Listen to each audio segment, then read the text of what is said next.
प्यारे बच्चों, मैं कक्षा 8 में आज हिंदी में 7वां पाठ है क्या निराश हुआ जाए पढ़ाने जा रही हूँ। इसके लेखक हजारी प्रसाद द्विवेदी जी हैं। कवि के लेखक के कहने का तात्पर्य है कि हमें निराश नहीं होना चाहिए। दुनिया में बुरे लोग हैं तो अच्छे भी लोग हैं जिन पर हमें विश्वास करना चाहिए। लेखक कह रहे हैं कि समाचार पत्रों में ठगी, डकैती, चोरी, तस्करी और भ्रष्टाचार से समाचार पत्र भरे रहते हैं। आरोप प्रत्यारोप का कुछ ऐसा वातावरण बन गया है कि ऐसा लगता है कि मानो देश में कोई ईमानदार आदमी रह ही नहीं गया है। हर व्यक्ति को संदेह की दृष्टि से देखा जाता है। जो जितने ही ऊंचे पद पर हैं उनमें उतने ही दोष दिखाई दे रहे हैं। लेखक कह रहे हैं कि एक बहुत बड़े आदमी ने मुझसे कहा था कि इस समय सुखी वही है जो कुछ नहीं करता। जो कुछ भी करेगा उसमें दोष खोजने लगेंगे। अगर कोई, लेखक कह रहे हैं कि मुझसे किसी ने कहा इस दुनिया में जो कुछ भी नहीं करता वही सबसे सुखी है। जो अगर कोई अच्छे कार्य करता है तो लोग उसमें दोष निकालना शुरू कर देते हैं। उसके सारे गुण को भुला दिए जाते हैं और उसके दोषों को बढ़ा चढ़ाकर दिखाया जाता है। दोष किस में नहीं है, दोष हम सभी में है, लेकिन दोष के साथ हमारे अंदर कुछ गुण भी हैं जिसे कोई नहीं देखता। अगर सभी लोग दोषों को कम और गुणों को अधिक देखें तो शायद दुनिया में जो कुछ भी हो रहा है उसमें हमको कहीं ना कहीं अच्छाई दिखता ही है। तो अगर हम दोषों को छोड़कर अच्छाइयों को देखें तो हमें सब कुछ अच्छा ही नजर आएगा। यही भारतवर्ष है जिसका सपना तिलक और गांधी ने देखा था। रविंद्रनाथ ठाकुर और मदन मोहन मालवीय का महान संस्कृति सभ्य भारतवर्ष किस अतीत के गह्वर में डूब गया। आर्य और द्रविड़, हिंदू और मुसलमान, यूरोपीय और भारतीय आदर्शों की मिलन भूमि, मानव महासमुद्र क्या सूख ही गया। मेरा मन कहता है कि ऐसा नहीं हो सकता। हमारे महान मनीषियों का सपना, हमारे महान मनीषियों के तो सपनों का ही भारत है। यानी मनीषी जो है हमारे, जो भारत में जन्म लिए वह श्रेष्ठ रहे और हम लोगों को हमेशा वे अच्छी बातें बताते रहे और यह भी कहते रहे कि किसी के दोषों को न देखकर उसके गुणों को ही देखा जाए तो बहुत ही अच्छा होगा। भारतवर्ष ने कभी भी भौतिक वस्तुओं के संग्रह को अधिक महत्व नहीं दिया। इसकी दृष्टि से मनुष्य के भीतर जो महान आंतरिक गुण स्थिर भाव से बैठा हुआ है वही चरम और परम है। लोभ, मोह, काम, क्रोध आदि विचार मनुष्य में स्वाभाविक रूप से विद्यमान रहते हैं, पर उन्हें प्रधान शक्ति मान लेना और अपने मन तथा बुद्धि को उन्हीं के इशारों पर छोड़ देना बहुत बुरा आचरण है। भारतवर्ष ने कभी भी इन्हें उचित नहीं माना। उन्हें सदा संयम में के बंधन में बांधकर रखने का प्रयत्न किया, परंतु भूख की उपेक्षा नहीं की जा सकती, बीमार के लिए दवा की उपेक्षा नहीं की जा सकती, गुमराह को ठीक रास्ते पर लाने के लिए उपायों की उपेक्षा नहीं की जा सकती। हुआ यह कि इस देश के कोटि कोटि करोड़ों करोड़ों दरिद्र जनों की हीन अवस्था को दूर करने के लिए ऐसे कायदे कानून बनाए गए जो कृषि, उद्योग, वाणिज्य, शिक्षा और स्वास्थ्य की स्थिति को अधिक उन्नत और सुचारू बनाने के लक्ष्य से प्रेरित हैं। परंतु जिन लोगों को इन कार्यों में लगना है, उनका मन सब समय पवित्र नहीं होता, परंतु प्रायः वे ही लक्ष्य को भूल जाते हैं। वे अपने सुख सुविधाओं की ओर ज्यादा ध्यान देने लगते हैं। कोई जो है दूसरों के सुख दुख को इस जमाने में नहीं देख रहा है। सब लोग अपने ही सुख दुख में व्यस्त रहते हैं। लेकिन हमारे इस भारतवर्ष में कुछ ऐसे भी लोग हैं जो अपने जो है सुख सुविधा की परवाह न करके गरीबों और दीन दुखियों की सहायता करते हैं।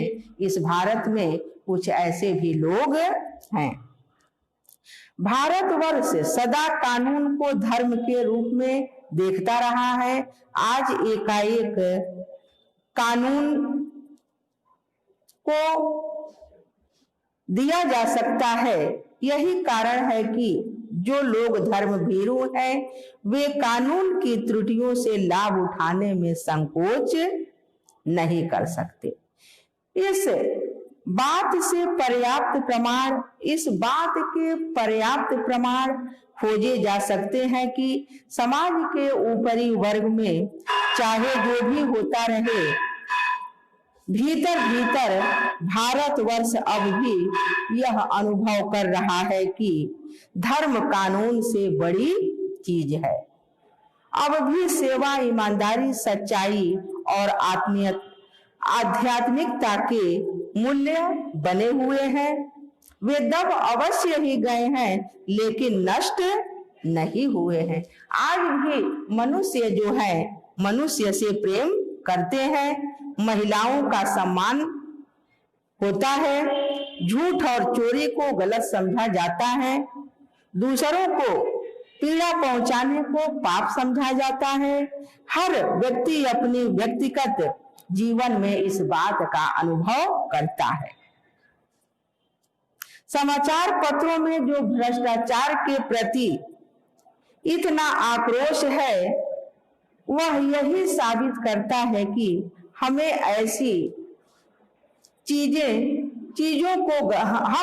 चीजों को गलत समझते हैं और समाज में उन तत्वों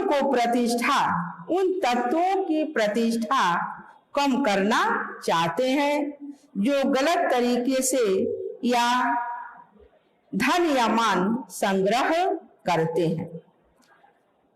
कह रहे हैं कि लेखक की दोषों का पर्दाफाश करना बुरी बात नहीं है।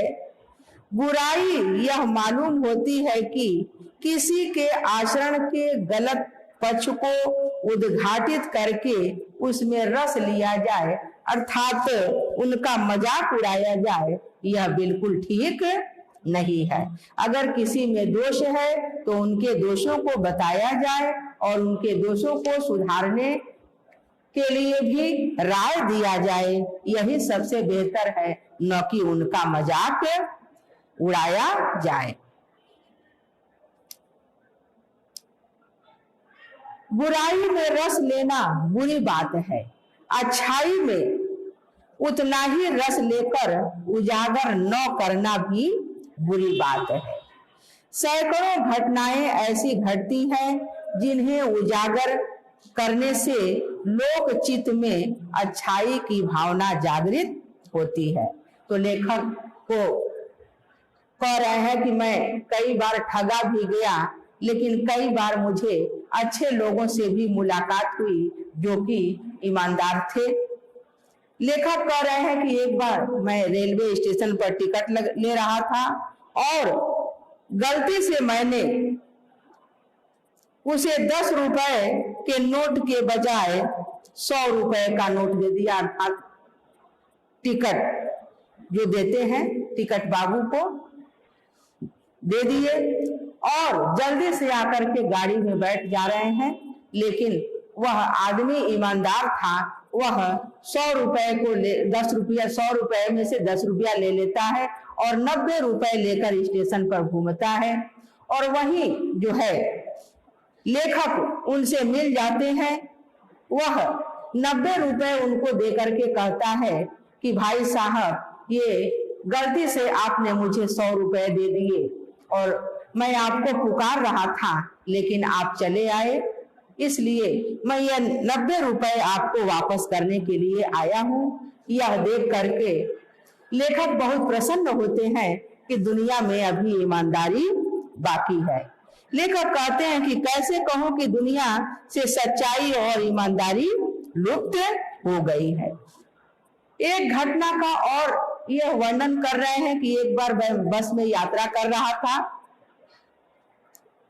मेरी पत्नी और 3 बच्चे भी मेरे साथ थे। एकाएक बस जो है चलते चलते रुक गई। बस जिस जगह पर रुकी वह जगह बिल्कुल सुनसान था। रात के 10 बजे थे। बस के सारे यात्री घबरा गए। कंडक्टर उतर गया और साइकिल लेकर चलते बना। लोगों को यह संदेह हो गया कि यह हमें धोखा दे रहा है। लोग जो है तरह तरह की बातें करने लगे और यह भी कहने लगे कि जो बस चालक है इसकी पिटाई की जाए, और सारे लोग मिलकर के उसे बस से उतार करके मारने की तैयारी करने लगे। लेकिन लेखक जो है बीच बचाव करते हैं। हालांकि लेखक को भी डर था इस बात का कि कहीं ये आदमी हम लोगों को यहाँ पर जो है ला करके बस खड़ा कर दिया है और हो सकता है कि जो कंडक्टर है वह डाकुओं को बुलाने गया हो। लेकिन मुझे विश्वास भी अंदर से था कि नहीं हो सकता है कि यह आदमी ईमानदार हो। उसके बाद कुछ देर के बाद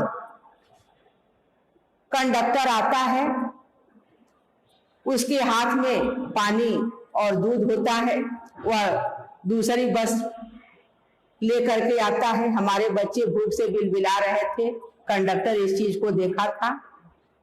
वह मुझे दूध और पानी देता है और कहता है कि पंडित जी यह लीजिए, अपने बच्चों को दे दीजिए। भूख से बिलबिलाते देखकर मुझसे रहा नहीं गया, मैं इनके लिए दूध और पानी ले आया हूं। यह कह करके वह उन्हें थमा देता है। हम सभी लोग उस बस पर बैठ गए और मैं यही सोच रहा था कि कैसे कहूं कि मनुष्यता एकदम समाप्त हो गई है, कैसे कहूं कि लोगों में दया माया बिल्कुल रह नहीं गई है। मेरे जीवन में जितनी भी घटनाएं घटी उसे मैं भूल नहीं सकता। मनुष्य की बनाई हुई गतिविधियां गलत नतीजे तक ही पहुंच रही हैं, तो उन्हें बदलना होगा। वस्तुतः आए दिन इन्हें बदला ही जाता रहा है, लेकिन अब भी आशा है कि ज्योति बुझी नहीं है। महान भारतवर्ष को पाने की संभावना बनी हुई है, बनी रहेगी। मेरा मन तुम्हें निराश होने की जरूरत नहीं है। तो ये पाठ आपका समाप्त हो गया।